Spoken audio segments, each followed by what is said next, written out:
Hola futuro cachimbo, recuerda que la práctica hace al maestro, así que empecemos. En este problema nos dan el cuadrado ABCD y nos piden calcular el máximo valor que puede tomar el ángulo teta. Primero voy a ubicar un ángulo alfa y ahora vamos a trasladar este ángulo alfa. Como esta figura es un cuadrado, este ángulo es 90 grados. Y si yo ubico aquí un ángulo beta, en el triángulo DGC, alfa más beta es igual a 90 grados, pero este ángulo es igual a 90 grados. Si ya tengo beta, entonces este angulito también sería el ángulo alfa. Entonces borramos estos apuntes y ubicamos el ángulo alfa. Ahora, al lado GC le vamos a dar como longitud el valor de R. Y vamos a usar resolución de triángulos rectángulos para hallar los lados DG y GE. El lado de G va a ser igual a R por cotangente de alfa, mientras el lado GE va a ser igual a R por tangente de alfa. Ahora, hay un dato que no hemos usado. Nos dan de dato que el lado FC es igual al lado DE. El lado DE es igual a R tangente de alfa más R cotangente de alfa. Y es igual al lado FC. Pero acá ya tenemos la longitud de R. Entonces el lado FG se va a obtener por diferencia, quedando ese lado igual a R por tangente de alfa más cotangente de alfa menos la unidad. Por lo tanto, en el triángulo FEG se puede obtener la tangente del ángulo teta. Y esa tangente va a ser igual a R tangente de alfa dividido entre R por tangente de alfa más cotangente de alfa menos la unidad.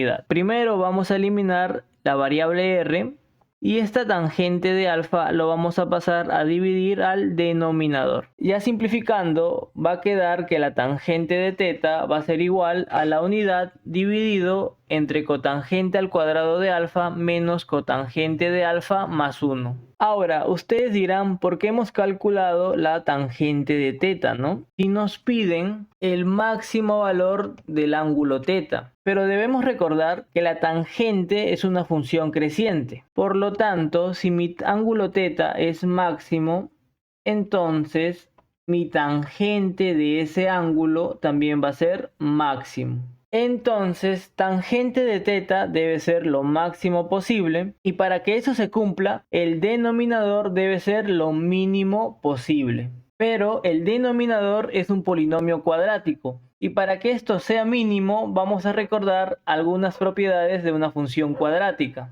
Si tenemos f de x que es igual a por x al cuadrado más b por x más c, donde a es mayor a 0, entonces esta función cumple su mínimo valor cuando x es igual a menos b entre 2a. Y gráficamente se puede entender esta condición. Como a es mayor a 0, entonces f de x es una parábola abierta hacia arriba. ¿Y cuál es el mínimo valor de esta parábola? Sería en su vértice. Y esto ocurre cuando x es igual a menos b entre 2a. La única diferencia que en vez de x esto es cotangente de alfa, pero es el mismo análisis. Por lo tanto, la cotangente que va a hacer que esto sea mínimo va a ser igual a menos 1 dividido entre 2 por la unidad. Y esto va a ser igual a 1 medio. Y si reemplazamos cotangente de alfa igual a 1 medio, vamos a obtener que este polinomio cuadrático va a ser lo mínimo posible. Entonces, 1 medio al cuadrado sería igual a 1 cuarto.